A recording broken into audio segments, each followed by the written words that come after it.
Welcome to the Fantasy Baseball Beat, part of the Pitcher List Podcast Network. Thank you so much for joining us. My name is Chris Torres. I'll be your host today. On today's episode, we are going to be talking ballparks. For our Beat Writer Roundup segment, we'll be discussing several Beat Writer articles that detail ballpark changes that you need to know about as you prepare for your upcoming fantasy drafts. We'll be giving our analysis on how some of these changes will be affecting the way that we value several fantasy relevant players. Next, we'll be identifying 5 hitters who changed teams this offseason and discuss how the shift in home park may affect their fantasy production. We'll also be discussing some recent bullpen news, debating whether Andres Munoz is in the elite closer tier, and also giving you the most undervalued closing option currently on the board.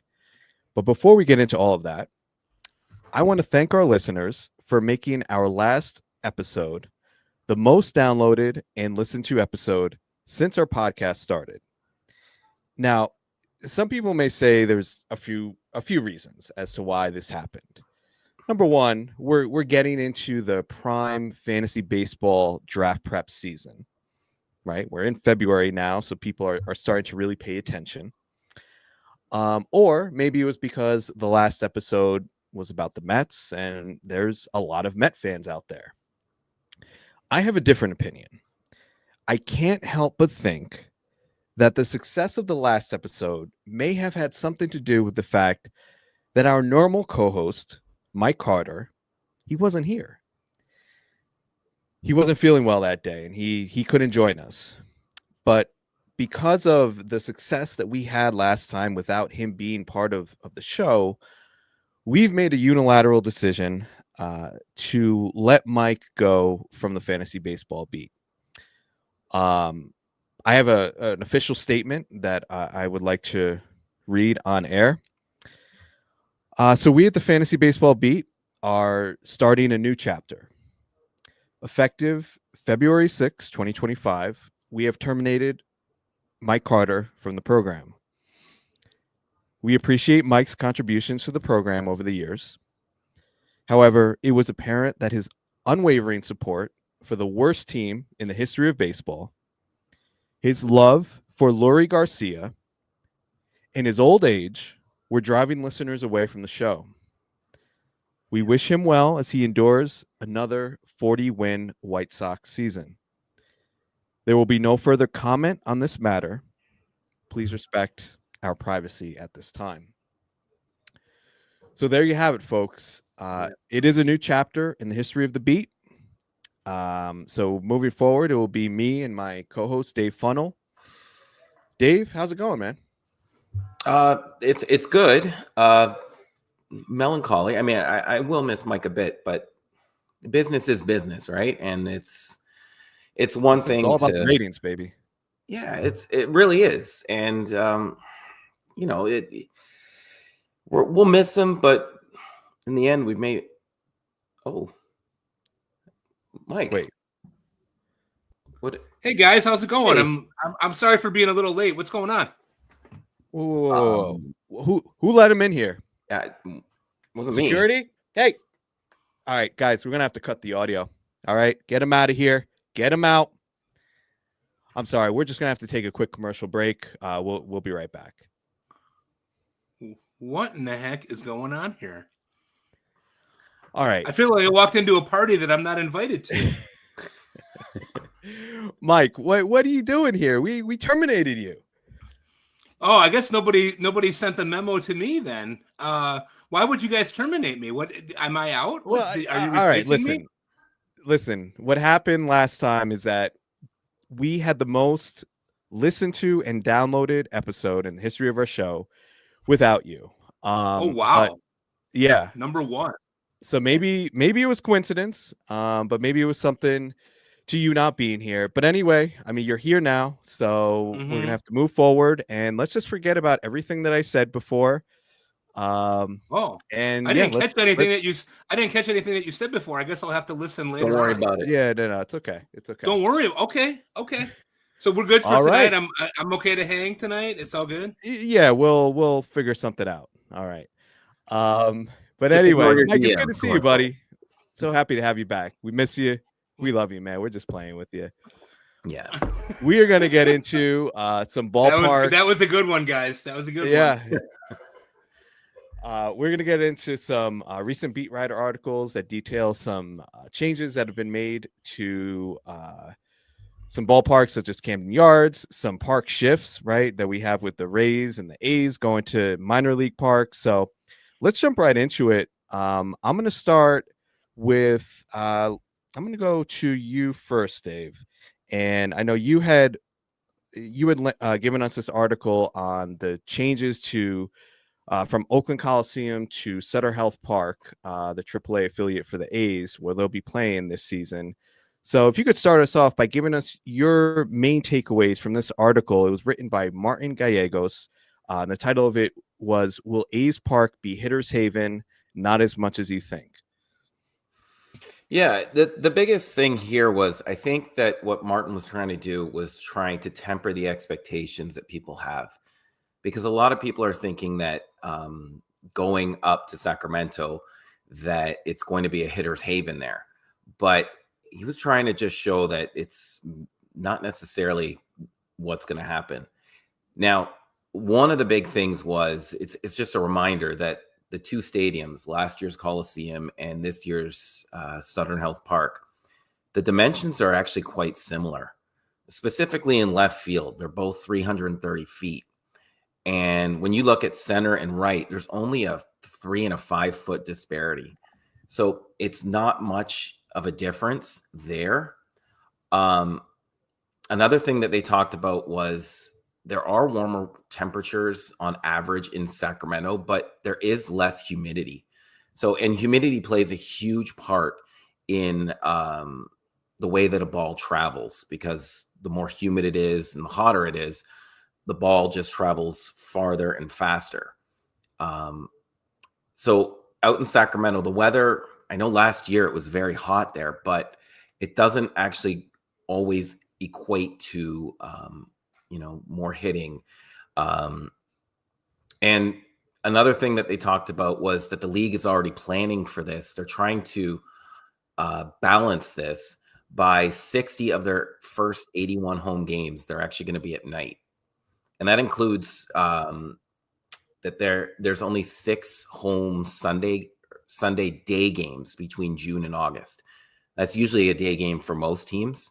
But they're really trying to change anything that's going to make this park feel more like a hitter's haven.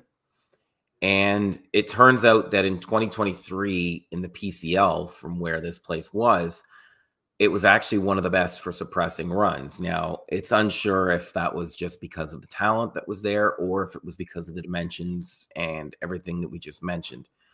But the main part of this was that everyone thinks it's going to be a big hitter's haven, but it probably will be maybe a small bump forward, but not as much as people think. All right. So given that, how does this change, Dave, for you, the way you value players like, a buzzy guy in drafts this season is Lawrence Butler, right? And then Brent Rooker, we've seen his ADP jump from, now he's up to almost a top 50 pick. Does it change at all the way you value either of those players, or are you kind of tempering your expectations? I think in general, my expectations of Butler have been tempered even before this, only because I know a lot of people are talking about his second half, but he was very, very streaky in that second half where he had huge ups, but huge downs as well. But of the two going into this ballpark, I do like Rooker more, and I do like him more after having read this as well. I know he's had some success there as a minor leaguer, and he's proven to me that he's been able to hit for power with 69 home runs over the last 2 seasons. And primarily what he did was he just hit better against sliders, and I think that can continue here. And he did it well while being injured for a lot of the season. So knowing that and knowing that this ballpark is a slight bump, I do believe in Rooker because he is going to get his outfield eligibility.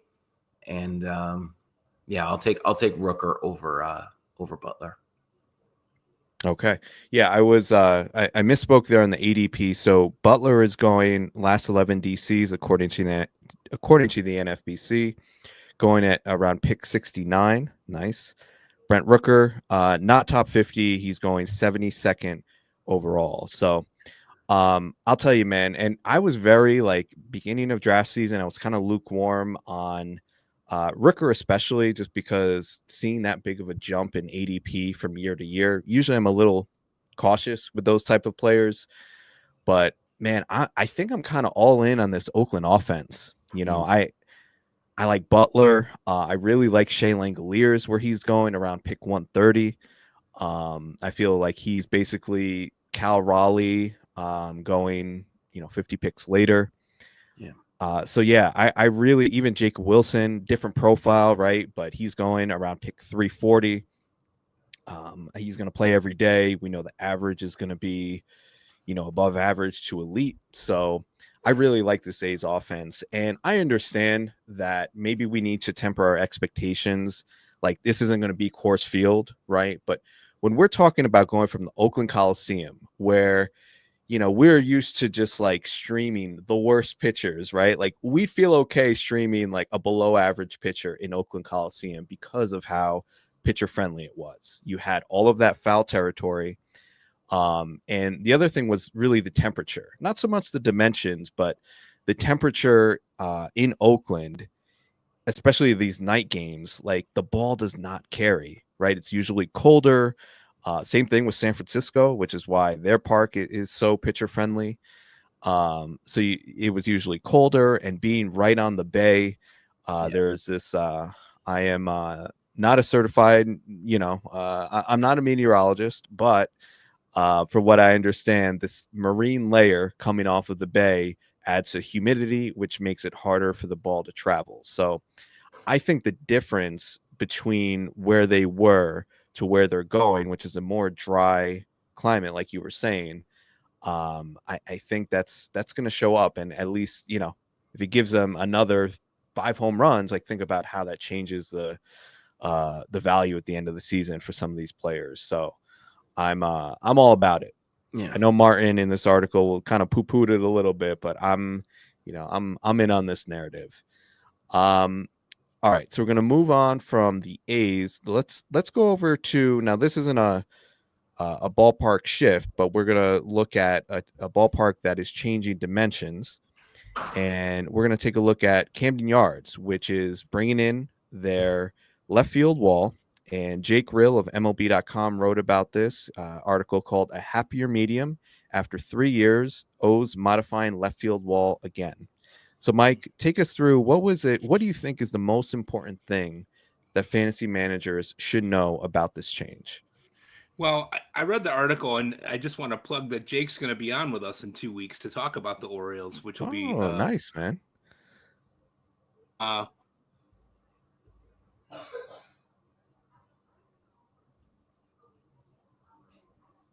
right. Okay. What they're frozen. doing. What they're doing with. Oh, sorry, guys. Yeah, we missed like your last really 10 seconds. Okay, no. So Jake Rill's going to be on with us in 2 weeks, and Awesome. we're looking forward to having him on to talk about Orioles. But what the article really talked about was that the corrections that they made to the stadium at Camden Yards, starting in the 2022 season, where they raised the fences and pushed them back a little bit, they've decided to correct back the other way because it was too much of a disparity towards pitching and not enough towards offense. And so what they found over the course of the last few years was that several of their big-time hitters had lost home runs because of the way the defenses were put together there. Not only are they further out, they're also really high in certain places. So what they've done is, in certain areas in the left field parameters there, they've moved them in as far as 20 feet, and they've also lowered the wall from 13 feet in certain places to more like 8 feet or 6'11", so that those balls that have been hitting the wall there are now going to be going out. So over the course of the last 3 seasons, get this, I did a little research on this. Ramon Urias, not known for being a home run hitter, lost 5 home runs because of the wall. Jordan Westberg last year lost 4. Jorge Mateo, Anthony Santander, and Adley Rutschman each lost 7 home runs over the last 3 seasons because of the confines of Camden Yards. And so they're redoing that to put an emphasis on better offense in Camden Yards. What it does for me, I think, is that it really allows me to take a look at those right-handed power hitters that maybe have been discounted over the last couple of years. And when we're talking about guys like that, we're talking about, in my mind, we're talking about Tyler O'Neill. We're talking about Ryan Mountcastle. We're talking about Jordan Westberg, all right-handed hitters. It really would appear that with this change, that right-handed power is going to play well again in Baltimore. And I would think that those guys, especially Mountcastle and Westberg, O'Neill to a lesser extent until we figure out exactly what his playing time is going to look like. But Mountcastle and Westberg are guys that we should probably inflate a little bit in our ratings just because of the fact that they're changing this. The term that Mike Elias used was we need a happier medium. And so that was why they've decided to redo the fences there. Interesting to me, I thought they only really gave it 22, 23, and 24 before making a decision that they were really deflating their offense by having the walls be the way that they were. Mm-hmm. You mentioned Ryan Mountcastle. ADP currently, last 11 DCs is 238. Sounds like you're in at that price, but you tell me, Mike, what are your thoughts on him? Absolutely. I think that this is a player that absolutely can hit 30 home runs in that lineup, given playing time and given the new park dimensions there. I have always felt that Ryan Mountcastle is underrated. I think it's because people don't know exactly, when they look at him, they don't know exactly what he is and what they think that he can be.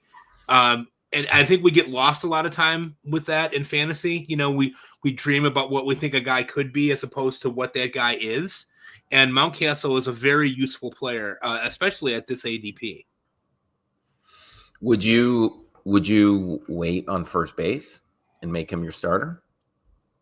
That's a really good question. I think that my tendency, I've been thinking a little bit about draft strategy here. Obviously, it's in the middle of February, and it's time to start hitting those things. I do think I'm waiting on first base unless I luck into a Freddie Freeman or a Vlad Guerrero or somebody of that nature. And I don't see myself targeting a first baseman that high. I really think I want to get a shortstop and address outfield. Same thing with third base. I don't know, if I don't get a guy like Machado early on, I think I'm probably going to wait until I get down a little bit lower. I really, really want good shortstops this year. I want a starting shortstop that's a stud, and I want my other middle infield guy to be a shortstop as well. And I could see me doing something like 2 of my first 5 picks on shortstops, but we'll see if that really comes together or not.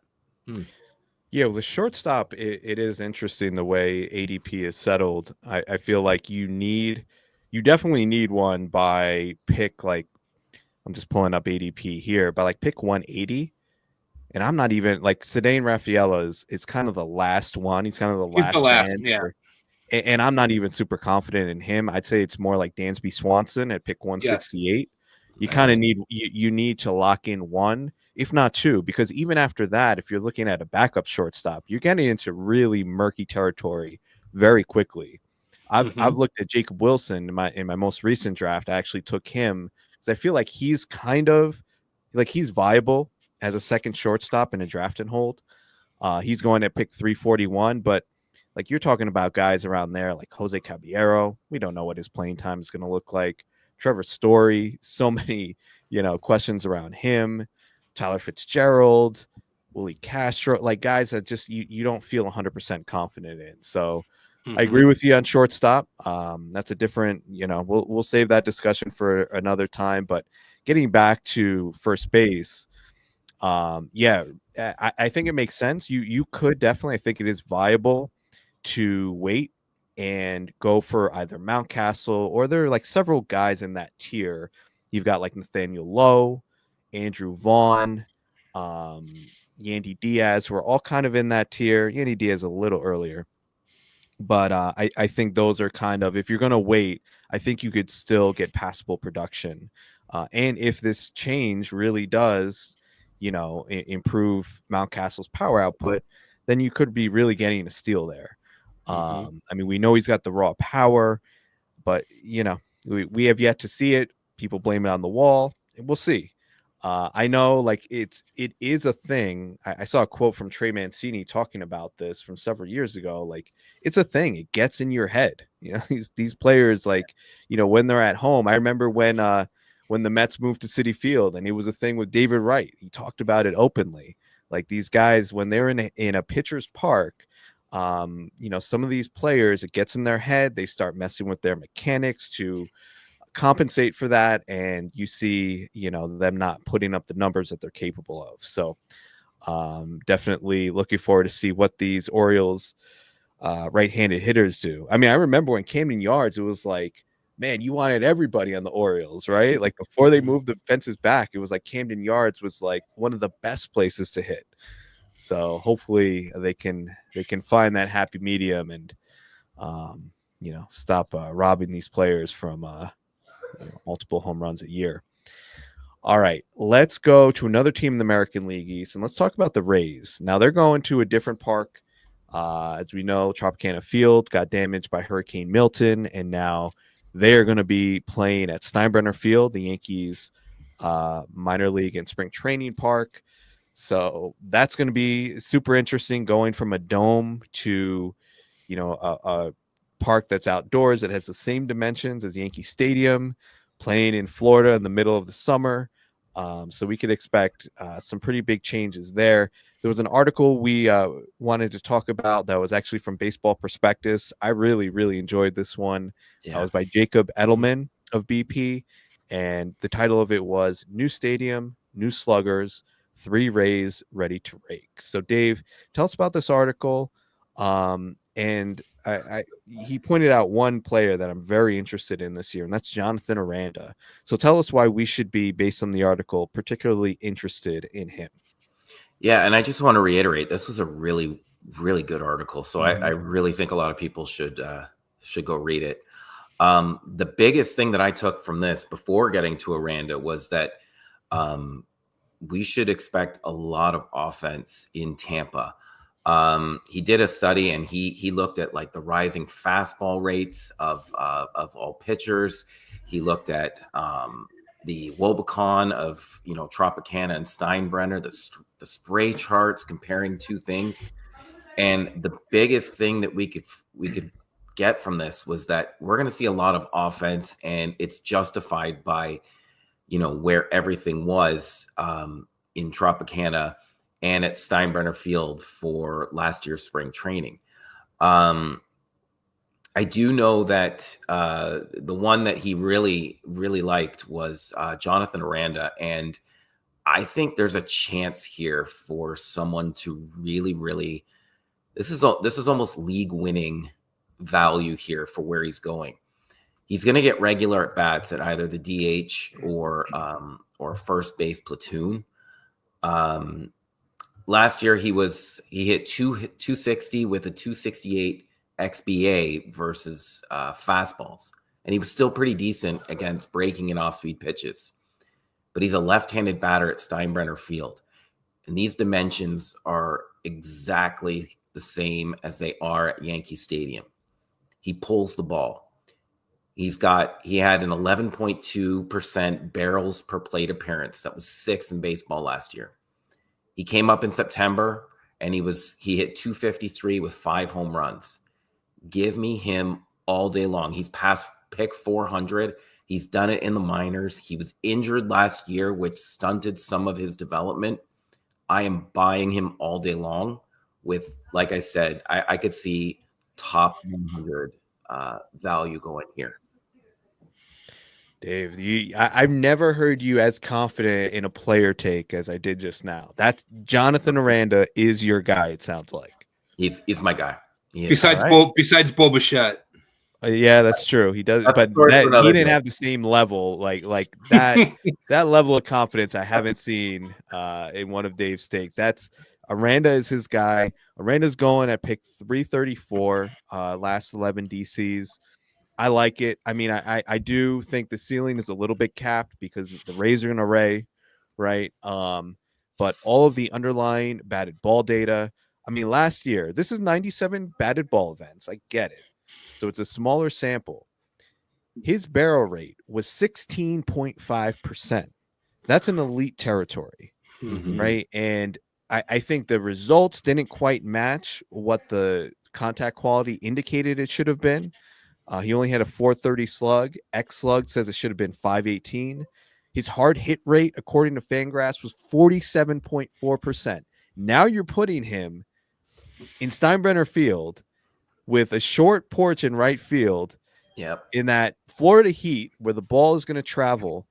The pitchers aren't going to have the same advantage. He talked in the article, Jacob Edelman did, about how pitchers in Tropicana Field were shown to have a higher IVB, induced vertical break, both home and away. So this was a thing. There was an effect pitching in that stadium that led to better results for pitchers. So now not having that, I think it's wheels up for a guy like Aranda. And he also mentioned Richie Palacios in the article. I don't know if Palacios gets enough playing time for him to be like some breakout, but I think he's a useful piece in a draft and hold. And then a guy who was way, way, way off people's radars, isn't even being drafted in some of these 50-round drafts that I kind of have some interest in, is Curtis Mead. I don't know what the rate, like he had the prospect pedigree. I was all about him, like 2 years ago when he came up. Results never really like came to fruition for what his potential was. But I mean, in that park, I think he's got an approach too where he's a right-handed batter who goes to the opposite field. If the Rays give him one more opportunity, I think we could see finally what we were looking for from Curtis Mead. So a guy in a super deep league, AL only, to keep an eye on. I think there could still be something there. All right, last article we're going to look at is in regards to the Mariners. So there was no changes with T-Mobile Park, but we wanted to discuss this article by Mike Petriello, who we know he works for MLB.com. He's like the StatCast guy. You see him on the ESPN2 StatCast broadcasts. But this was an interesting article about T-Mobile. Title of it is MLB's most extreme ballpark isn't in Colorado. So, Mike, tell us about this article and what were your takeaways from it? Boy, you're right, Chris. It was a really good one, and I did really enjoy reading it. And it talked really about how at T-Mobile, offense is really suppressed to the point of 11% suppression compared to other ballparks in MLB. And one of the things that was interesting was that they pointed out that there are a variety of different reasons and theories why T-Mobile Park is playing this way. The offense, like I said, is suppressed 11%. All of the hitters have higher K rates at home than they do on the road. They have a weird batting eye that's not square behind them, but actually on a bit of an angle. And you guys might remember that Teoscar Hernandez had talked about that a couple years ago. He had his worst season as a pro while he was in Seattle. And he blamed that batting eye as one of the main reasons why he was not able to pick up the ball coming out of the pitcher's hands. They also have a weird situation there, too, during certain points of the season where the sun really wreaks havoc on the guys being able to see. The interesting thing, too, and I did not know this, I don't know if you guys knew this, but the roof itself is not essentially a roof as we think of a roof. It's not airtight. It's more like an umbrella on wheels. And they just wheel it over. So even when the roof is quote unquote closed, it's not a roof per se. So there's still air that's getting in there. The average game time temperature in Seattle is also about 62 degrees. And we know that it can be very rainy out there and wet and not necessarily extremely humid like we think of a lot of other places get during the course of the summer. But the thing that was really interesting to me about it was that I think that, hitters have a tendency, like you were saying, Chris, to want to be comfortable and to understand the things that are going on around them. And it really felt like in this article that there were a number of different factors that might be contributing to this, but that nobody was really certain exactly what that key takeaway from it was. When I dug a little deeper into looking at Seattle's lineup, they have a lot of guys in their lineup already that are predisposed to striking out. When I looked at the numbers of the guys that are in their prospective 9-man lineup for this coming season, 7 of the 9 guys that are going to get regular at-bats had strikeout rates that were higher than league average. So including guys like Julio Rodriguez and Luke Raley, Cal Raleigh, Randy Arozarena. The only guys that I remember falling below that were J.P. Crawford and Victor Robles, who are not what we would think of as power hitters to begin with anyway, right? So it was a really interesting piece in that Mike kind of pointed out there are all these issues that are going on with it, but that nobody is 100% certain exactly what it is that's causing that to make hitters be so uncomfortable there. But the research really does show that they strike out far more often at home than they do when they're on the road. In terms of, strategies for takeaway, I don't know how you guys feel about the Mariners, but I'm not super crazy about drafting many of them. I mean, I could see a situation where I end up with Julio Rodriguez. I think he's going to have a really good season again after maybe being a little disappointing last year. I left Cal Raleigh. I think he's going to walk into 30 home runs. But other than that, when I look at them, I don't see a team of hitters that I'm really super interested in. Like I could see drafting some of those guys as fill-ins and bench players for my team. But other than Raleigh and Julio Rodriguez, I'm not like super crazy about like Victor Robles or like, Mitch Haniger or anybody like that, So I to me, the takeaway was, Seattle's offense. Oh, okay. Like I'm not sure that I would really be targeting too many of those guys to begin with anyway. That offense stinks. That offense is brutal. I mean, you look besides Julio Rodriguez, I mean, and this is why I have a tough time clicking on Julio in the first round. I mean, he's coming off the down year. Okay, you could say that was an aberration. But man, like the offense around him, the counting stats, like I just don't think are going to be there. It's brutal, man. Like you've got J.P. Crawford, like Jorge Polanco coming off an injury, Victor Robles, like there's not much there. Even a guy like Randy Arozarena, I know people are kind of looking at him as like a bounce back, a possible cheap 2020 option. Like I'm just not about it. Like a guy who I already think might be declining in terms of his skills and athleticism, and then you put him in a bad park in a bad lineup. Like I just see, I guess the bottom's not going to completely fall out because they have nobody else to take playing time. But I think it could get pretty ugly from an average perspective for a guy like that. So, yeah, I just, and the other thing with T-Mobile, like I really feel like we no longer have, as we talked about before, we don't have Oakland Coliseum to stream crappy pitchers in. I think T-Mobile is like an automatic, like unless we're talking about Martin Perez, right? Or like that. Oh, here we go. I had to bring up a White Sox. Like What about Sean Burke? I'll pitch Sean Burke with 100% confidence in Seattle against that lineup and in that park. Like I think, the title of this article was about Seattle being the most extreme ballpark more than Coors Field, obviously in an opposite direction. But I think we need to start thinking about it really in that way. Like, think about when we talk about streaming a pitcher in Coors Field, we're only going to stream aces in that environment because we understand how bad that environment is for pitchers. I think it should be the exact opposite when we're talking about Seattle. And on the hitter side, how excited we get when it's like anybody signs with the Rockies, like, oh my God, they're going to get 81 games in Coors.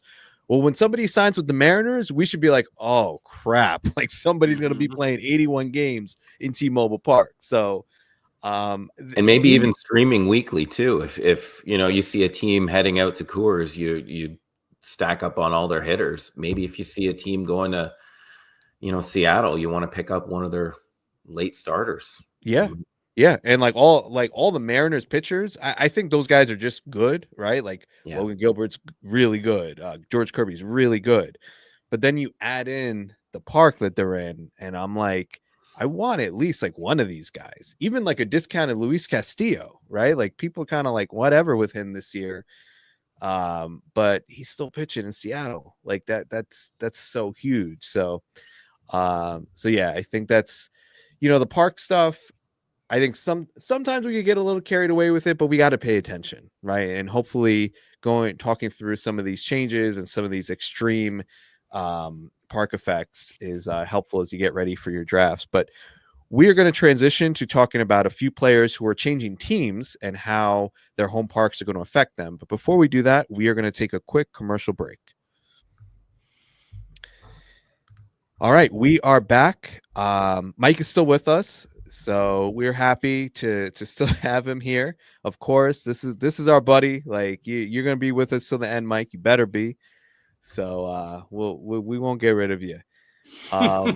But let's talk about a few hitters who are switching ballparks, and I thought it'd be interesting to look at how their home park may impact their projection and and their overall output. So let's start with Jake Berger, who I thought was one of the biggest winners of the offseason in terms of where he came from to the park that he's going to. So we know that Berger got traded from the Marlins, which is a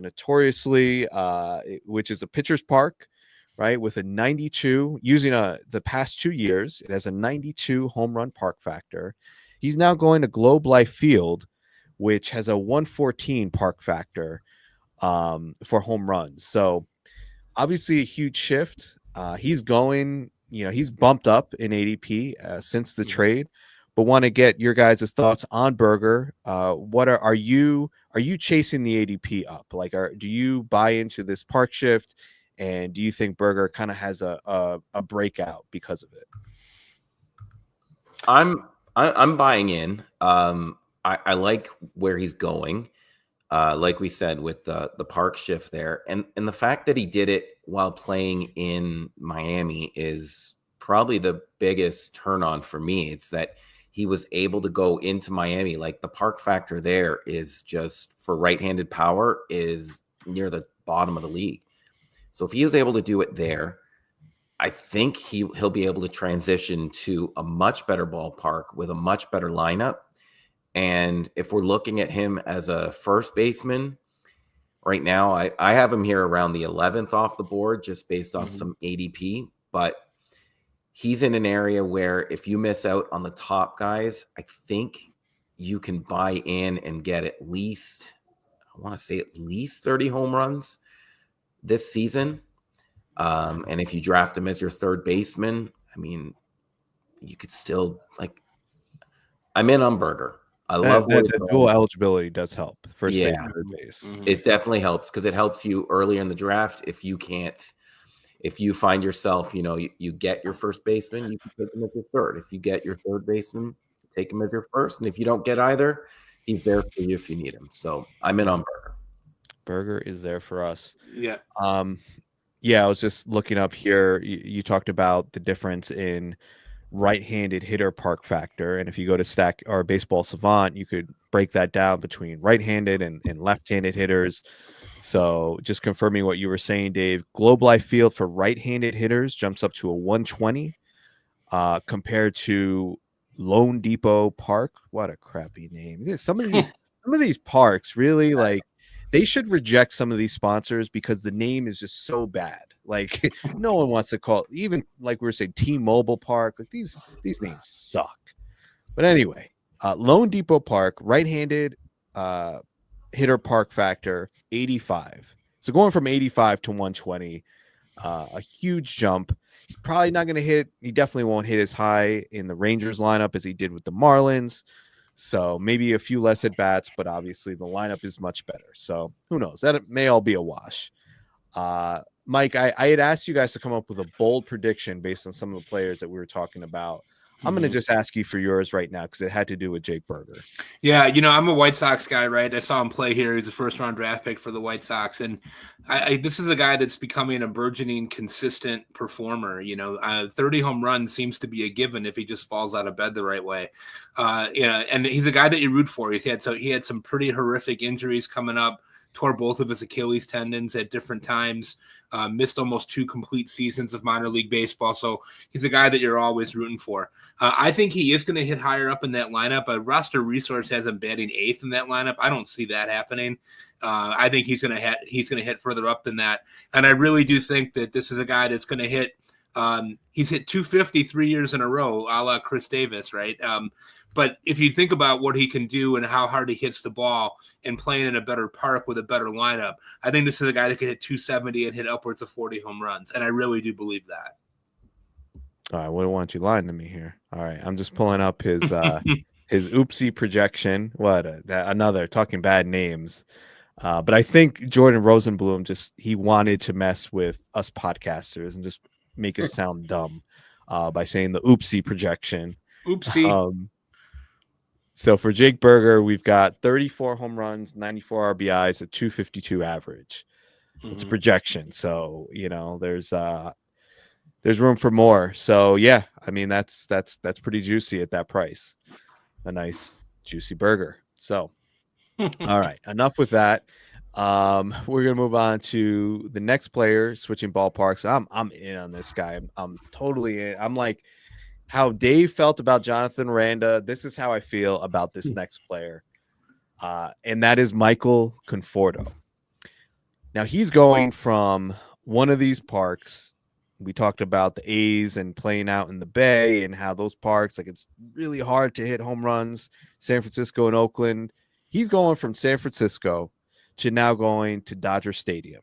So he's going from one of the worst parks to one of the best by park factors, going from an 80 park factor to 122 at Dodger Stadium.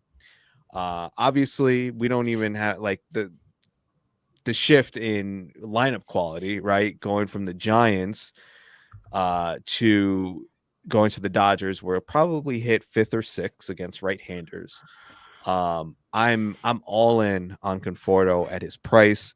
I've got him around pick 300 in multiple drafts. I understand, like with Aranda, there is that cap on his playing time. I don't think he's going to be playing against left-handers. Maybe the Dodgers give him 25, maybe 50% of left-handers. I think that would be pushing it. The Dodgers are always going to do what's analytically sound, right? And analytics tell you to always have platoons. And they got guys, right? They've got Andy Pages. They've got Chris Taylor. I think he's still there. They'll probably sign Kike Hernandez, so they'll have options to platoon with him against tough left-handers. But I think what Conforto will give you against right-handed hitters alone makes him worth his draft pick. And I think he's being undervalued because, he kind of fell off the radar. He came up with the Mets, was a big prospect. He had a couple really good years. Then he had that terrible shoulder injury where he dislocated his shoulder on a swing. It took him a while to come back from that. But I think second half last year, you saw him fully healthy and you saw what he could do even in not the best of circumstances. So listen, the Dodgers are smart. The Dodgers aren't going to sign anybody that there's, I trust their decisions, and they went out and were aggressive in getting Conforto. I love him this year. Am I wrong on anything I said there? Do you guys disagree?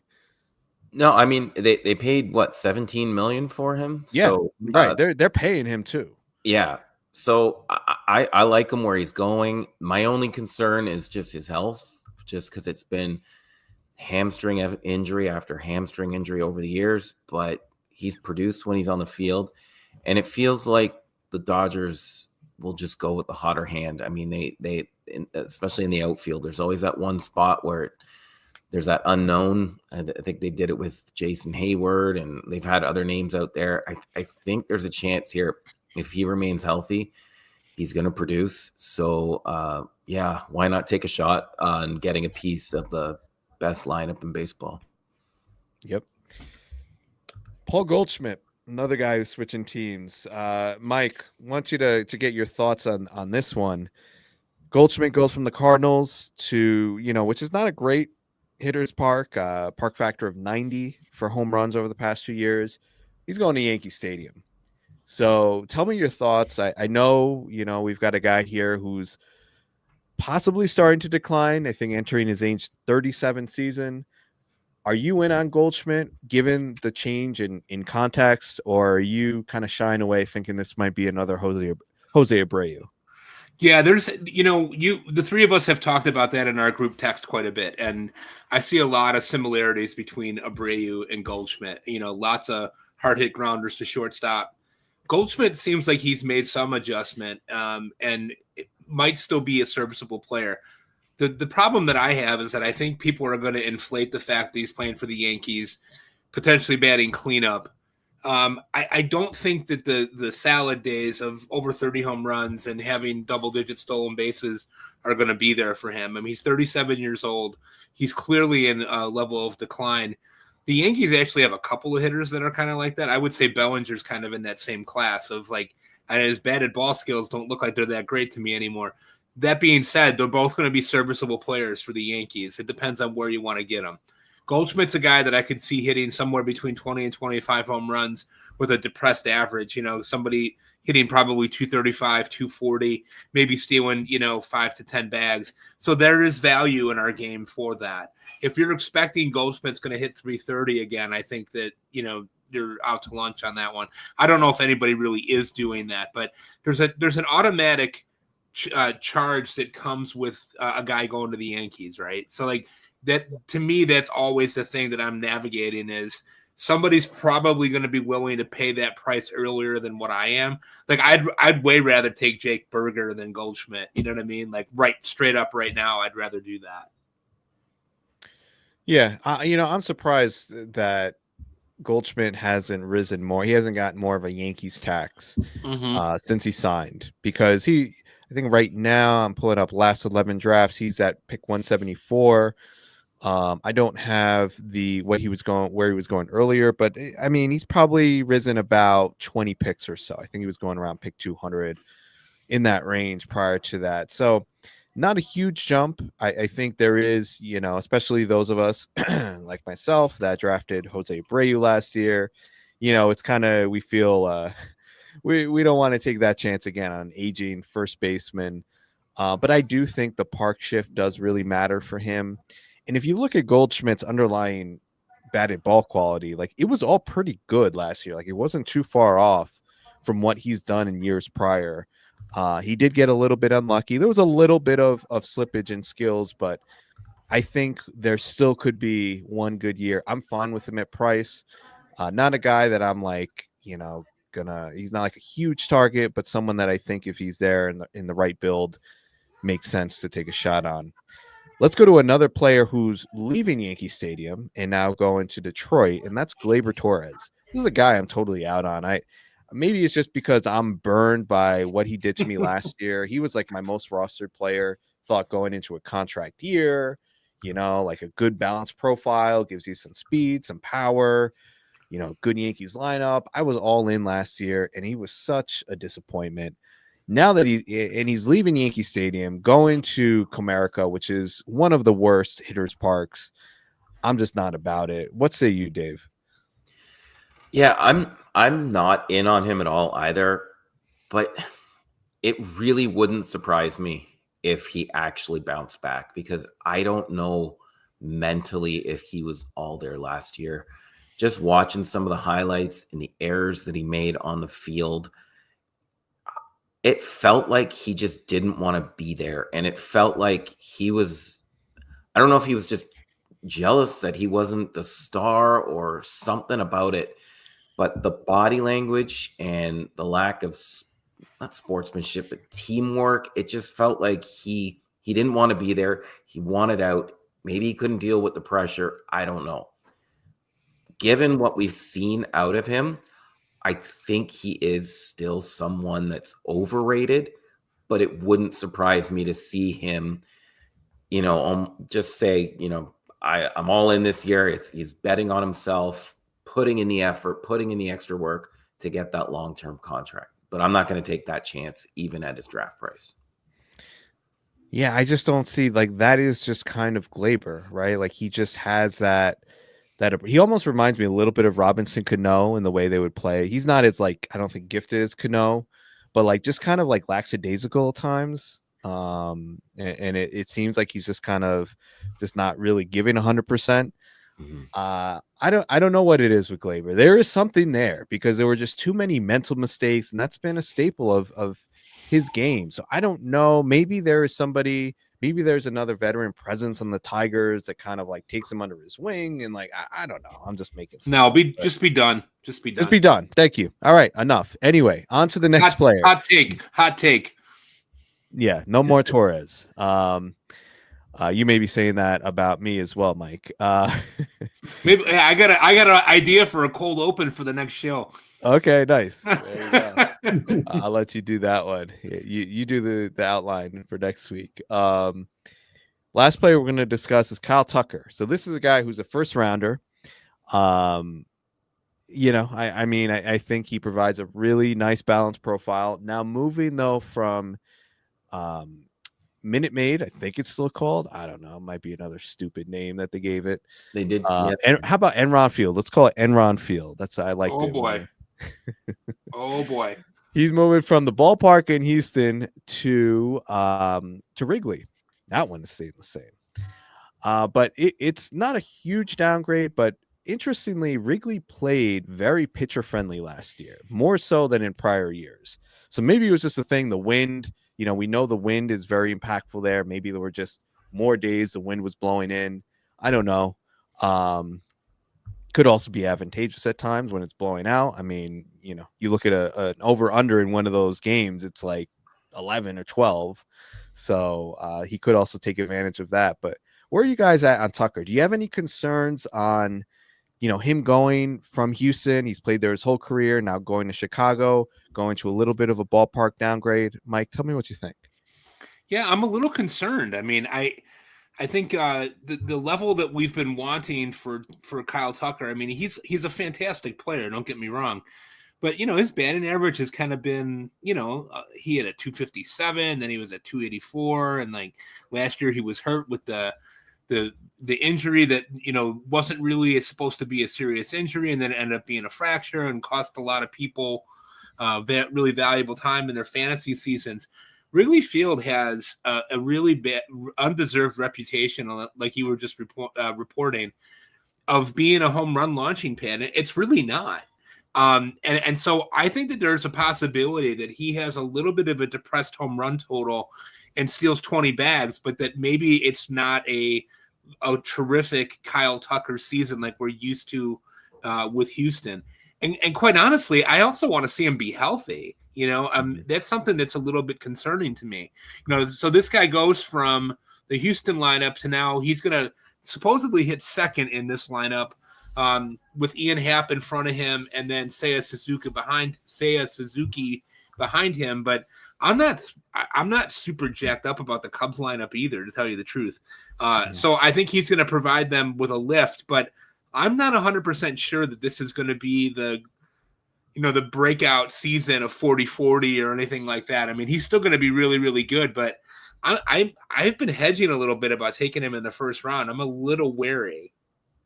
Yeah, I had this dilemma in my last draft. I was picking at pick 7, and he was there, and that's about where he goes. And I was like, at first I was like, oh, I think it's definitely Tucker here. But then I just thought more about it. And because of the ballpark shift, also, switching teams, switching leagues, I don't have anything statistically to back up this statement, but anecdotally, it feels like these players, whether it's through free agency or trades, like their first year getting acclimated to a new team and especially a new league, there's usually like, you're not going to get like a ceiling season, right? Like usually you see a little bit of a downturn in their performance. So for that reason, I'm kind of out on Tucker. I probably won't have any moving forward either. I just don't see like him putting together some like season that's going to bury me if I don't have him. So no Tucker for me. But we are going to leave that segment there. We're going to be talking bullpens with Mike. But before that, we are going to take our last commercial break.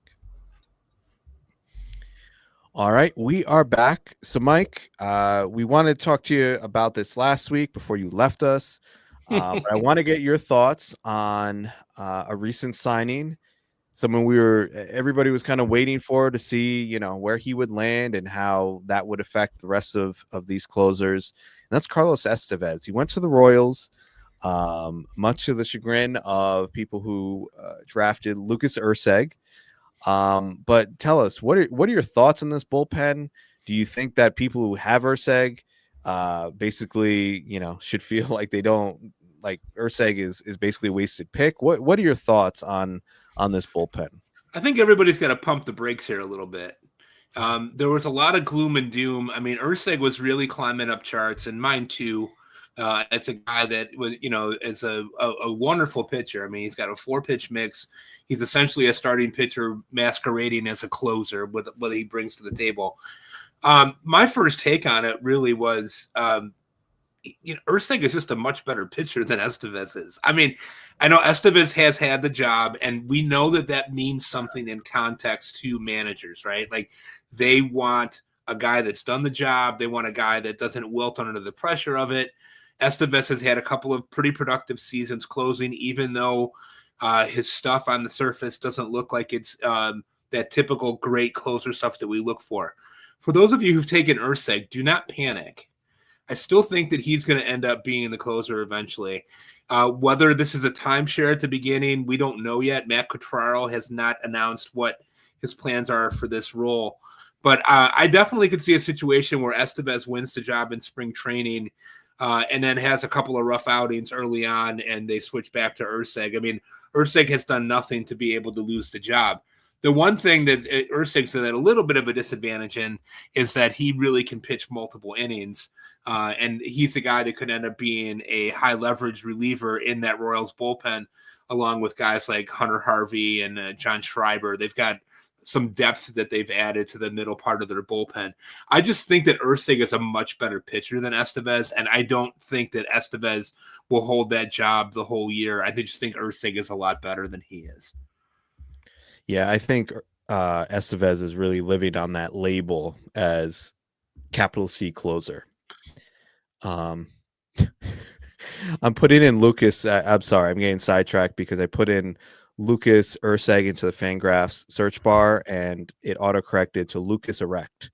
So that's not. I'm not looking up that type of stuff in the middle. What position does he play? Oh man, I'll tell you later tonight. Anyway, yeah. So Lucas Urseg. Let's see. I mean, if you're just looking based on peripheral numbers, on stuff, like Urseg is, like you said, Mike, he's the much better pitcher. Even looking at Estevez last year, he had a 226 batting average in balls in play. So I agree. I think we'll see what they announce at the beginning of spring training. Maybe it's a committee, and if it starts out that way, I feel like there's a decent chance Lucas Urseg could find his way in the role just because he's the better pitcher. So we'll see. So those of you who have Urseg, maybe there's still an opportunity there, and maybe this is a buying opportunity. Like if you're in a DC now and Urseg is really slipping, I'm sure there are drafts where that's happening. Maybe a time to take a shot if he's slipping down to 250, 300. So yeah, so that is the KC bullpen. Thanks for your analysis on that, Mike. I wanted to talk about your most recent article over at Rotoballer. You all should be checking out Mike's work over at Rotoballer and at Fantrax. Your most recent article, I found it interesting that you talked about Andres Munoz there. Mm-hmm. And you identified him as someone who's being drafted as an elite closer, right? He's in kind of like that. He's not tier 1, but he's like that tier 2, going around that round 5 range in 15 teamers. But you kind of pumped the brakes a little bit and you were like, he might not live up to those expectations. So tell our listeners why you think that might be the case. Quite simply, I think that this is a talented pitcher who's got an incredible arm, has great stuff. You look at the stat cast and you think, wow, this is the guy that I'm looking for. This is the guy that I want. But one of the questions that I asked in the article was, how many times did Andres Munoz save 30 games? And the answer to that is never. He in 3 seasons closing at least part-time, he has 4 saves, 13 saves, and 22 saves last year, which was his high water mark. So you're getting a guy that's got a really good K rate, a little bit fewer innings than what you might get from a more, what we would call quote unquote elite closer. So you're paying a price tag right now of the 10th or 11th, closer off the board right now, who's never earned 30 saves and has a checkered injury history. I saw recent drafts where he was getting taken ahead of guys like Raisel Iglesias. Well, that's a mistake. Raisel Iglesias is one of the best that's ever done the job, and he's probably going to get 30 saves again, even with less sexy statistics than what Munoz does. And the question that I have is, how is Dan Wilson going to use him? Is Dan Wilson going to use him as a pure closer?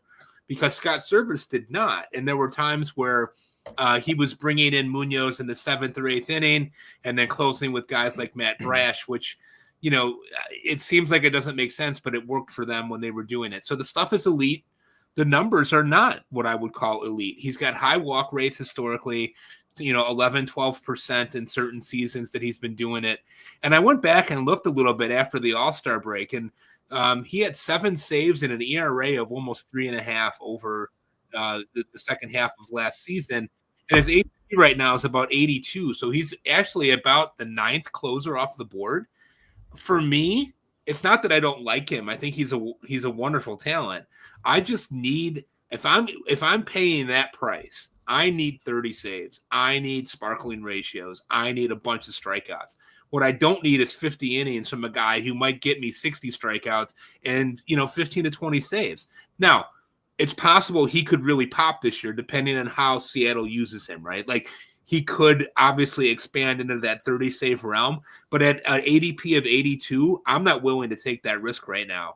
I'm probably going to try to get a guy like Devin Williams or a Joanne Duran or somebody like that up front, and then wait until later to get a David Bednar or Trevor McGill type of guy later on in drafts if I can wait that long to do it. So it's not that I don't like Munoz. It's just that I'm really unsure of what he's going to really get me. And that makes me a little leery of drafting him. Did you guys see in that article that we talked about earlier about T-Mobile Park, the home road split from Munoz last year? Yes. That it's just further proof of maybe he's not as good as we think. Like, his home ERA was 0.28 with a 43% K rate, but his road he was a 4.28 ERA with a 25% K. So you might be onto something here, because if you're that good of a pitcher, you should be doing it on the road and at home. And like you said too, how is he going to be deployed next year? We don't know. We don't know. All right, so some questions around Munoz at his current price. Last question that I have for you, Mike, regarding bullpens. Very simple. In your opinion, who do you think is the most undervalued closer in quotation marks, on the board right now? I think it's actually a tie for me. I think I just mentioned these guys a moment ago. David Bednar is one, and his current ADP is about 189. and Trevor McGill, whose ADP is 194. It's almost like we've forgotten the fact that Bednar was terrific until he was hurt last year. And his lack of production last year was purely because of injury. He tried to pitch through it. He wasn't really able to do that. His numbers really exploded. I don't see Pittsburgh have another option. I don't see Pittsburgh wanting to trade him. He's a local guy. 30 saves to me feels really easy here again. And Trevor McGill, I mean, do we forget? So Devin Williams was there at the end of the year and miraculously blew it against your beloved New York Mets and your beloved Grimace. But here's the thing. This is a guy that had 28 saves last year while they were waiting around for Devin Williams to come back, and was lights out in that bullpen. There's no reason why he's not going to be that again. The Brewers are still going to be a pretty good team. I think both of those guys should be going way higher than what they are. To me, there's not a lot of speculation there. Those are both guys that should be able to get in the conversation for 30 saves with health. Well, I just have to correct you on the ADPs, and this may be format dependent. I'm looking specifically at NFBC draft and hold. So gotcha. There you go. Yep. Yeah. So I mean, it may be different in other formats, other platforms. Bednar is at 143 over the past 11 DCs, and McGill, he's higher. He's at pick 107. So, I don't. So if at that price, Mike, do you think McGill is, is a good pick there, or do you think you'd be a little more cautious at that point? That's a little high for me. I think I'd lean more towards Bednar 3 rounds later. Yeah, absolutely. Yeah, I'm with you. I've kind of come around to Bednar. Like you said, they want him to be the closer. They didn't bring in anybody. I mean, unless you never know. There's still guys out there. But the Pirates are cheap. Like they're not gonna go, I don't think, get a Kenley or and the team is good enough too. It's not like the Pirates are like they're not the White Sox, right? Like Bednar is going to get save opportunities. They're probably a team that's going to play in a lot of close games, right? Because they have good pitching, don't have a great offense. So, I think Bednar is going to see plenty of opportunities. If he's healthy, I think we're getting probably like last year, what was he going? Around 6, around 5. So I think we're getting a pretty nice discount compared to where he probably should be going or would be going if he was healthy last year. Yeah, so, but he's not as good as Lucas Erect, though. He's definitely not as good as Lucas Erect. Like, come on. Yeah. No, Lucas Erect, I mean, I think he should be closer one off the board, to be honest. Better than Carlos Flaccid. Yes. Yeah. All right. Anyway, this is a family show, guys. Come on. We moved to Pitcher List. It's all family and clean, and we have to stick to the book here. But anyway, we're going to transition away from that and baseball talk, and we're going to transition to our final segment, our mental health minute. With one little twist, we've been talking ballparks for most of this episode. So at the end of your mental health minute, tell us your favorite ballpark and why. So I'm going to start with you, Mike. So that's a really great question, and it's one that I really gave a lot of thought to. To me, there's always something about going to a Major League Baseball stadium and walking up behind home plate and taking in, the atmosphere once you get up to the top and get into the concourse, right? I've been to I was at Old Yankee Stadium. I've been to the new Yankee Stadium. I've been to Fenway. I've been to a number of games at Wrigley, Sox Park. But my favorite park that I've ever been to of all of those is PNC in Pittsburgh. It was glorious. They shut down the area around the ballpark. You have to walk across a bridge, the Roberto Clemente Bridge, to get into the stadium. The fans are the most knowledgeable, kindest fans that I've ever been around. And they're just wonderful. They're very welcoming to fans of all teams and people that were there. It was just a wonderful place to see a game. I have a group of guys that I travel with. Shout out to Vin and Appleby and John, guys that I travel with every couple of years. And we decided to go to PNC. The Cubs were playing, which was the only drawback to the whole weekend was that I had to watch the Cubs play. But PNC is a wonderful place. A great sight lines. The food was terrific. The atmosphere was great. I would go back in a heartbeat. If you guys ever get an opportunity to go to PNC, do go. It's really an enjoyable experience. I want to go out. It's funny. I was thinking the other day because I hear that from so many people. Like they love PNC. I've never heard anybody say anything negative about it. I would love to go out. I don't know if it's going to happen this year, but I would love to go see a Paul Skeens start over there. Like I feel like that would just be electric. Like just that atmosphere. That would be super cool. And maybe we, I get a Libby Dunn sighting while I'm there. So maybe you guys could go with your new podcast co-host. Yeah. Yes, we may organize a trip and not tell you. All right. What is did you want to do a mental health minute or are we moving on? No, I thank you guys for carrying on without me last week. I was so sick. I had the flu last week. It was the sickest I've been in probably 15 years. Just really struggled. So really happy to be back. This is what I needed for my mental health this week. My week has been absolutely insane at work. I've been late getting back to you guys on text messages just because it's been 12-hour days of just crazy. So thank you guys for having me back and allowing me this opportunity tonight to be able to put work aside for an hour and just talk about ball with my buddies. Awesome. Love having you here. Dave, What about you? Mental health minute and favorite ballpark. My favorite ballpark. I love tradition and I love history and I love just the length of the game and just how long it's been going on. So for me, it's Lone Depot Park in Miami. For no, I'm just kidding. I was gonna say, man, and I've been to that park. That park ain't nothing. No, Okay. I haven't actually been to many parks, but I've always wanted to go to Fenway Park. Hmm.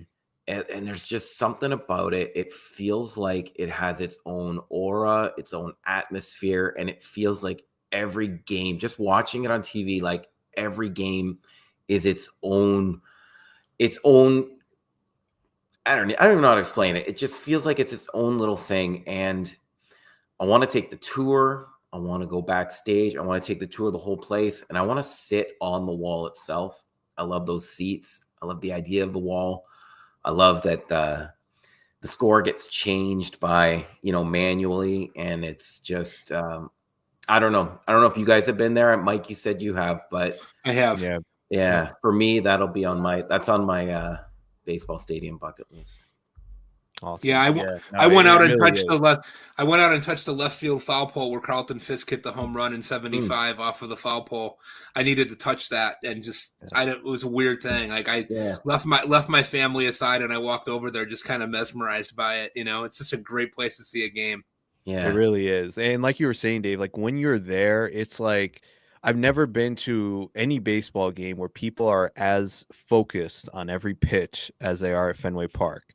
I would go up. My buddy had season tickets, so he once in a while I'd go up to see the Yankees play up there, and especially when it's Yankees Red Sox. And this was like 15 years ago when the rivalry was still pretty heated. And it just like the intensity of every pitch, it was just like unreal, man. And like it was just awesome. Like I remember I went to like a Sunday night game there, and A-Rod hit like a grand slam to put the Yankees ahead. It's just like people were devastated, and me, and a couple Yankee fans cheering. We're like, are we gonna get out of here? Okay. It was just, it's an amazing, and the area around the ballpark is just so cool. Like I feel like every ballpark should be in the middle of a city, right? Like Yankee Stadium is like that. Fenway, even Camden Yards has that, like just a walking area. You have the bars, you got the restaurants, like the shops. Like there's something about that. I hate when there are these ballparks that are just in the middle of a highway, right? Like Citi Field. I know their plan is to develop that area, but it's just like it's very it just doesn't have a great feel to it, right? You're just in a parking lot and there's nothing around you. But highway. I went to Citizens Bank Park, kind of the same thing. It just, I don't know. I feel like so much of the experience is like before the game, going to different bars, like just seeing like there's such like an atmosphere around it, and you lose that with these parks that are just big pieces of concrete in like the middle of a highway. You can just walk right up to it just after experiencing the city, and it's part of the city. It's part of the city, right? There's something. Every new ballpark should be part of the city. Yeah. So anyway, with you on Fenway Park.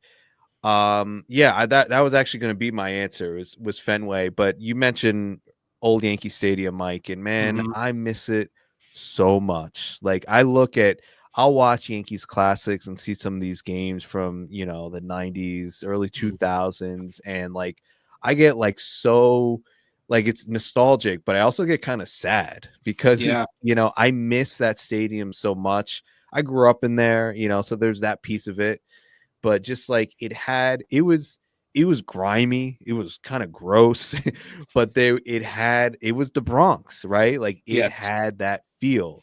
And when there's a presence, it has a presence. And when teams went there, the Yankees had a true home field advantage. Like the fans were right on top of you, like it held sound in a way that the new stadium does not at all. The new stadium just doesn't get that loud. Right. But the way the old stadium was built, and it just like if you were there and it was a big moment in the game, that place was like it gave you goosebumps, like how loud it got. And it just there's nothing that could replicate that. So And the other thing you mentioned about going out onto the concourse, like, because now it's all open concourse, so you don't have like you walk out and you see the field. But with the old stadium, it was all indoors, the concourse. Then you walk out Right. the tunnel and you see that field. And I know people have talked about this. It's like, I remember as a kid, it was freaking magic. Like to Yes. walk through that tunnel and see that field, that The air huge field. changes when you get up there. The It's air, just a totally absolutely. different experience. Like I can't, like, I'm getting chills thinking about, like, just as a kid, like just that image, how much I love baseball. And then just like going to the stadium when I was little, it was like it was almost like a religious experience. I'm getting a little carried away, but it's, it meant so much. And like it just, the new park, it's nice, it's fine, but it just doesn't have that same feel that the old one does. So it's gone. What are you gonna do? You move on. But yeah, in terms of new stadiums in New York, Citi Field's much. Even though I don't like the area around it, the park itself, I think, is much better than Yankee Stadium. But that's a discussion for another day. We are gonna leave it there for today. We will be back next week with another episode. I hope for those of you who are starting to get into drafts and get into your prep, hope that is going well. You can always feel free to reach out to us if you have questions. Follow us on Twitter at fantasy, the letter B beat. And we'll definitely help you out where we can. But we'll leave it there for today. For Mike Carter, for Dave Funnel, I'm Chris Torres. Thank you so much for listening to Fantasy Baseball Beat.